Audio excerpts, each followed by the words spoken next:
সকাল 6টা, এত বাতাস।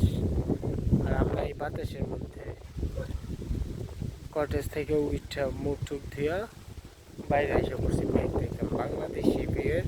আমরা তো এই যে মিজোরাম সাইডের মেঘগুলা দেখছি, কেমন লাগে এখন আইসা দেখি না রে ভাই, বাংলাদেশি মেঘগুলোই তো জোস, অনেক সুন্দর, অনেক বেশি। মিজোরাম সাইডের ভিউ ভালো, তবে ওই সাইডে একটা বড় পাহাড় আছে পিছনে, আর এই সাইড দিয়ে একটা বড় পাহাড় দেখা যায় না আর কি। এছাড়া মেঘ এদিক দিয়েও বেশি, এদিক দিয়েও আছে।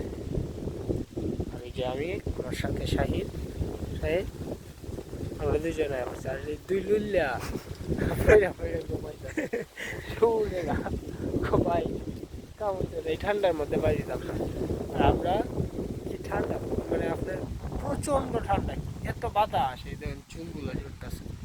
এই যে আমি দেখাই ঠান্ডা ভাই, এই যে আমি আমি আমি কিন্তু কম্বল নিয়েছি, কম্বল কই, কম্বল নিয়েছি। এখন একটু ক্যামেরা একটু ছবি টবি তুলবাম দেখে আর কি কম্বলটা খুলছি, অনেক জোস।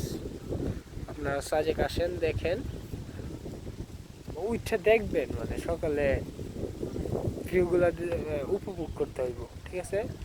এই ফকিররার মতো ফুয়ে ফুয়ে ঘুমায় লাভ নাই, একদম ফালতু।